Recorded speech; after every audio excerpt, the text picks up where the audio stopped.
afternoon, wherever you are. I am Ashley from June's Diary. I'm coming to you to talk about Vocal Tips 101 for the aspiring singer. Yay! Quite lovely, isn't it?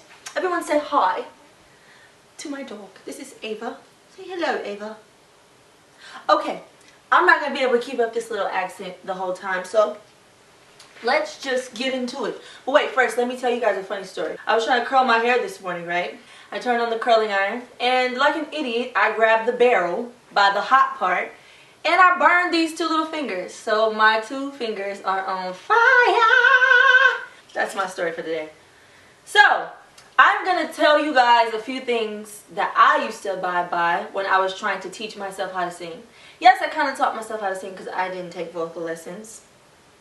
Anyways, I have 8 tips for the aspiring singer. Or if you're not aspiring, if you just want to work on your craft.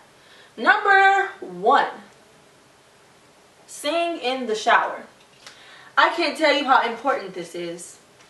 You might think I'm kidding, but I'm very serious. I used to sing in the shower at the top of my lungs, and it helped me gain confidence. Now, you can do this if you also want to get on your family members' nerves. My brother used to bang on the door, "Ashley, shut up!" Anyway, I would sing at the top of my lungs and sing any song. Birthday song, the alphabets.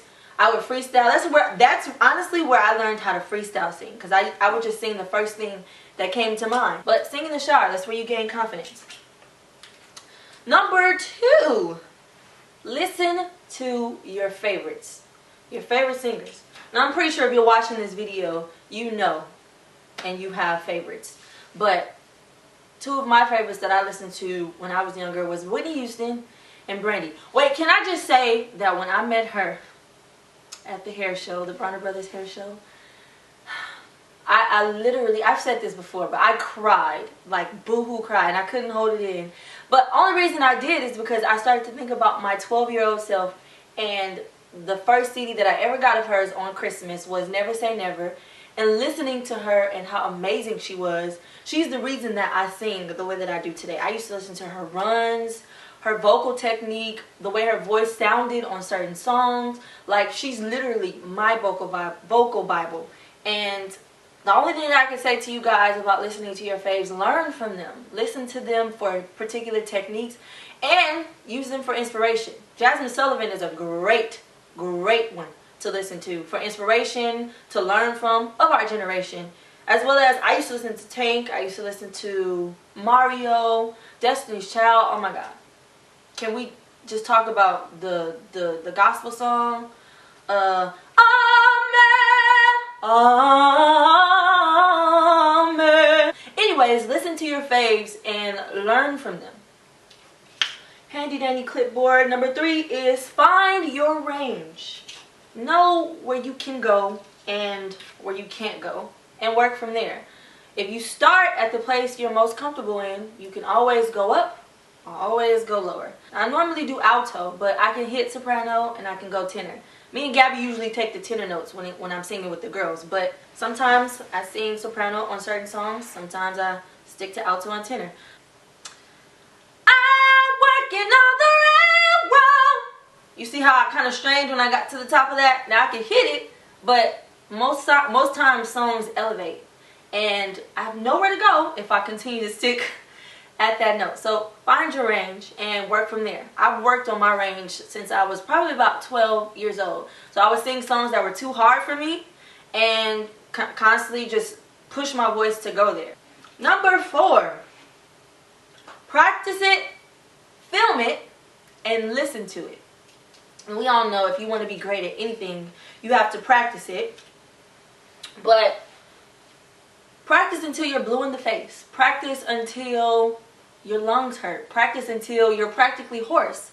I've sang so many times to the point where I was hoarse and I couldn't sing the next morning at the event. But don't do that. I mean, know your voice, but also practice, practice, practice over and over and over again. And then when you film it, watch it to see what you did wrong, what you did right, so you can keep doing that. Different techniques you want to try.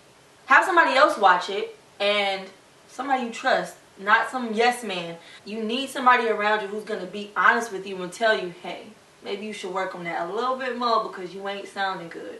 your note was flat on that part, or you don't sound good singing that song, or how about you go up on this part. And then when you listen to it, one thing that I've worked on is listening to feel. It took me a long time to get to that point. I remember I used to sing in the studio, and the people recording me would say, "You sound good, but I don't believe you." That's the biggest issue that I've had so far. I think the first time I realized that I had it was when I sang "I Will Always Love You" on X Factor. For various reasons, that song means a whole lot to me, and I felt that song. Like, I don't know if you could tell, but even on Chasing Destiny, when I sang Kelly Price's song, "I Know Who Holds Tomorrow," I felt that song. Gospel music just does something to my soul because I love God, but also because the lyrics apply to practically anyone's life. Become accustomed to listening to feel the song. Number 5, sing from your diaphragm. Oh my gosh. This is a very important one that I had to learn.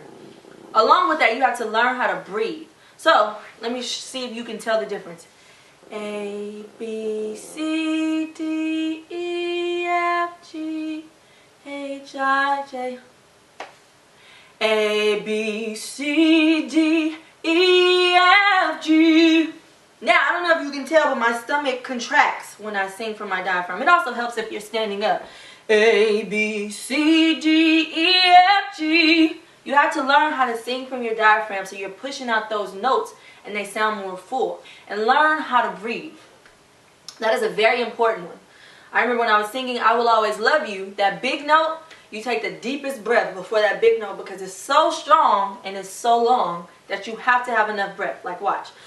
And I will always love you. Now there is a lot to sing in that one line, but you have to take that breath before. Even with small notes, even with falsetto notes, sometimes you need more breath when you sing falsetto notes in your higher register. All that is breath. So sing from your diaphragm and learn how to breathe. Practice on your breathing. There's breathing exercises you can Google and it'll teach you how to breathe. Number 6, try new styles. Now some people stick to what they know. Don't do that. Don't do that. I personally love country music, mainly because of the lyrical content, but also it makes me feel things that I never knew I could feel. Like, they sing about anything in country music and it sounds so dope. But not just country music, you guys can listen to whatever. I remember Gabby was introducing us to different styles of music, and we would listen to Frank Sinatra or the Beatles. Amazing, amazing music, and it inspired me to add different flair to songs that I would write. If you're not a writer, that's fine, but they sing differently than R&B singers. We like to run crazy all over the place. Now, if you know what a run, most people know what a run is. Like, that's a run. Rap, sing, sapping, we do that in Lance. Lance got a good girl at home. It just adds different flair and flavor, and it inspires you to do new things. Number 7. Annika, take vocal lessons. Now, I said before, I never took vocal lessons, but I wish I had. I do recommend them for the aspiring singer. I remember when we did the 2 episodes with Stevie Mackey.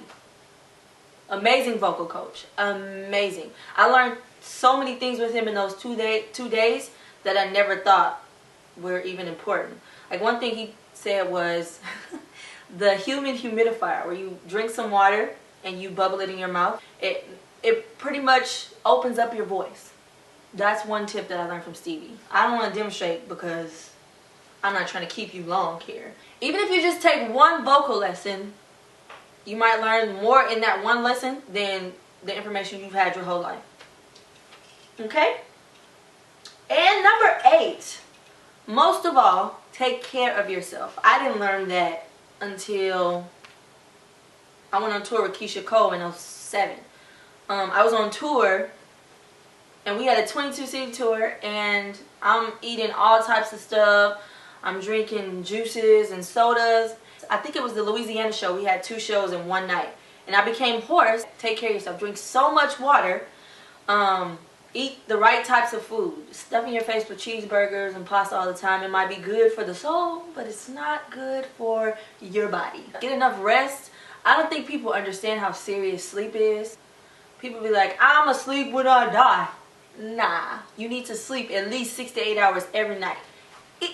Being an entertainer is a bit different because we keep weird hours. But if you can fit in a nap, take your nap. I take naps. I'm very, very serious about my naps. 1 to 2 hours every day. And it does wonders for my voice. Rest is where you recover, where you rejuvenate the body. So take care of your body. Alright? Sorry, that's my dog. She's barking at the lawnmowers. I have 2. Anyways, that's all the time that I have for you guys today. Be looking forward to the next diary. Don't know what I'm going to do yet, but thank you so much for tuning in to June's diary, Dear Diary. Yay! Annika!